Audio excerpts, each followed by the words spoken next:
నమస్తే అండి, ఎలా ఉన్నారు అందరూ? బాగున్నారా? నేనైతే బాగున్నానండి. మీ అందరికీ అమ్మవారి ఆశీస్సులు ఎల్లప్పుడూ ఉండాలని కోరుకుంటూ సిద్ధి పరిహారం గురించి తెలుసుకోబోతున్నాం. ఈ పరిహారాన్ని ఎందుకు చేయాలి, ఎలా చేయాలి, చేయడం వల్ల కలిగే ఫలితాలేంటి, ఇవన్నీ కూడా నేను తెలియజేస్తాను.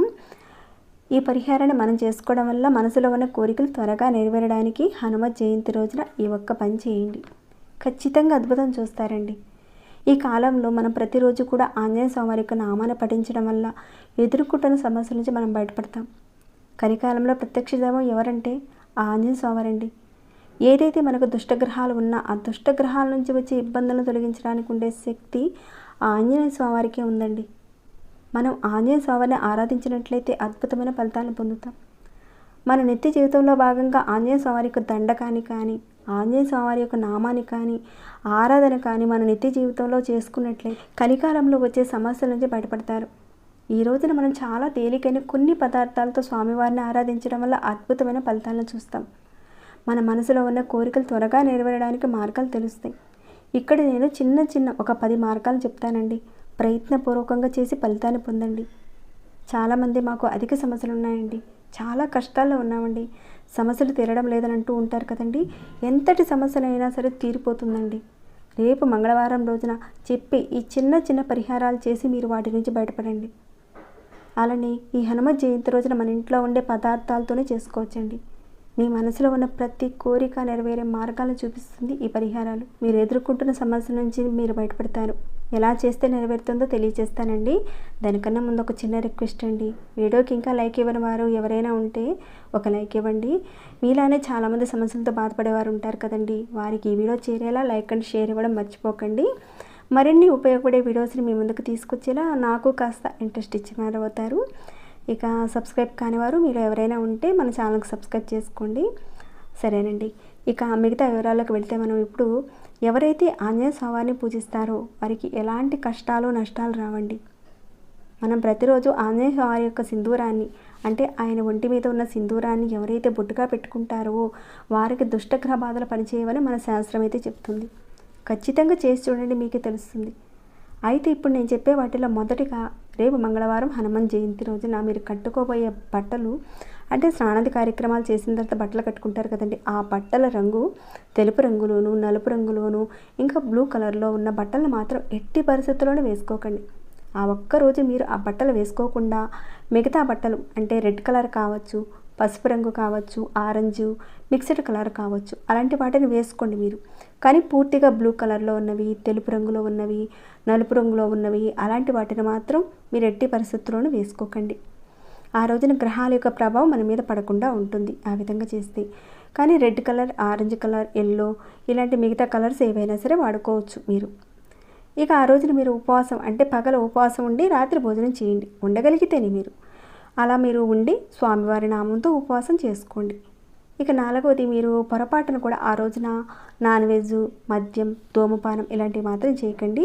ఆ ఒక్క రోజున వాటిని మానేయండి. హనుమ జయంతి రోజున సాయంత్రం మీరు స్నానం చేసుకున్న తర్వాత మీరు మల్లె నూనె తీసుకోండి. మనకి పూజా షాప్లో దొరుకుతుందండి, అడిగి చూడండి, ఇస్తారు మల్లె నూనె. ఆ మల్లె నూనె తెచ్చుకొని ఆ మల్లె నూనెలో కాస్త సింధూరం కలిపి ఆంజనేయ స్వామికి రాయాలి. మీరు పూజ చేసే విగ్రహానికి కానీ, లేదంటే దేవాలయంలో విగ్రహం ఉంటుంది కదండి, మీరు ఆ దేవాలయంలో విగ్రహానికి మీరు రాసే వెసులుబాటు ఉంటే రాయండి. ఒకవేళ అలాంటి అవకాశం లేదంటే మీ పూజా రూమ్లో స్వామివారి పటం ఉంటే పటానికైనా సరే మీరు బొట్టుగా పెట్టండి. ఒకవేళ ఇంట్లో ఆంజనేయ స్వామివారికి పటం కూడా లేదనుకోండి, అప్పుడు మీరు గుడికి వెళ్ళండి. గుడికి వెళ్ళి పంతులు గారికి ఇచ్చి స్వామివారికి రాయమని చెప్పండి. అలా అయినా సరే చేయొచ్చు. ఇది కూడా మీకు కుదరలేదనుకోండి, గుడి ప్రాంగణంలో ఉన్న గుమ్మానికి కొంచెం ఆ సింధూరాన్ని రాసేసి వచ్చేసేయండి. కానీ మీరు గుడిలో ఉన్న పంతులు గారికి మాత్రం మీరు దక్షిణ ఇచ్చి నమస్కారం చేసుకోండి ఆ రోజున. ఇక హనుమ జయంతి రోజున ఖచ్చితంగా మీరు నువ్వుల నూనెతో దీపారాధన చేసుకోండి. 2 ఒత్తులు వేసి దీపారాధన చేసుకోండి. దీపంలో ఒక లవంగం వేయండి. మీరు 2 ప్రమిదలు వెలిగించినా మీరు నువ్వుల నూనెతో దీపారాధన చేసుకుని మీరు ఉదయం సాయంత్రం స్నానం చేసుకుని 2 పూటలా కూడా వెలిగించండి. దీనివల్ల శత్రువులు ఎవరైతే మిమ్మల్ని ఇబ్బంది పెట్టాలని చూస్తున్నారో వారు క్షీణించిపోతారు.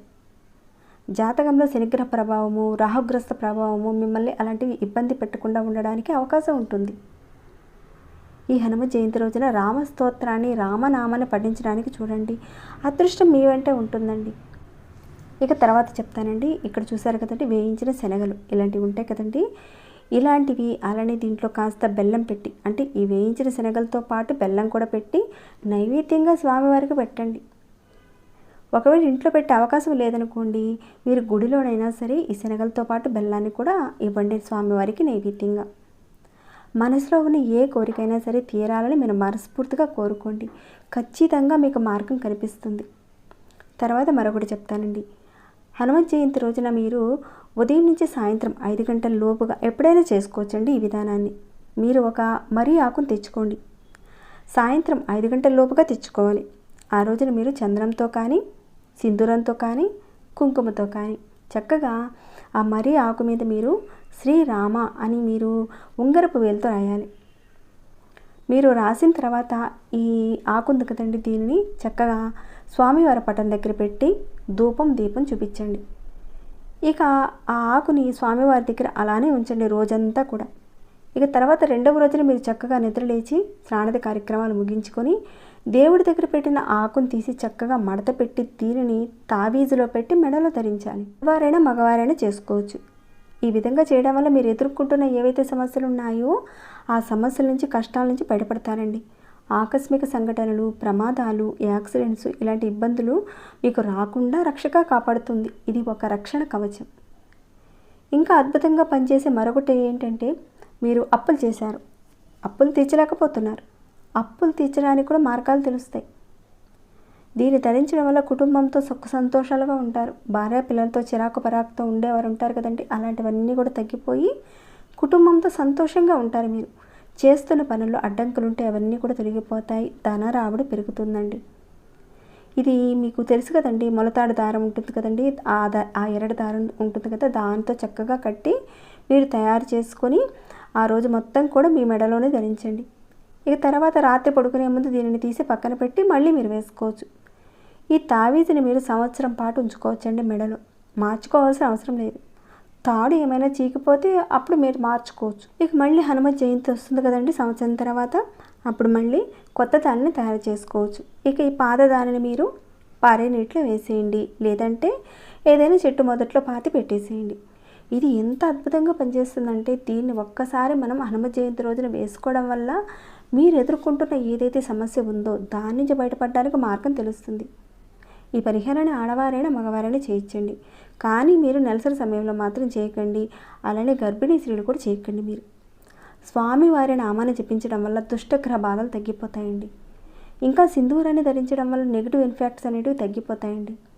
స్వామివారిని బలంగా మనసులో వేడుకోండి. హనుమాన్ చాలీసా చదువుకోండి. ఒకవేళ మీకు హనుమాన్ చాలీసా రాకపోతే ఓం హనుమతే నమః, ఓం హనుమతే నమః అని ఈ మంత్రాన్ని చదవండి. ఇది సిద్ధి పరిహారం అండి. 100కి 100% ఇచ్చే మంచి పరిహారం అండి. తప్పకుండా చేసుకోండి.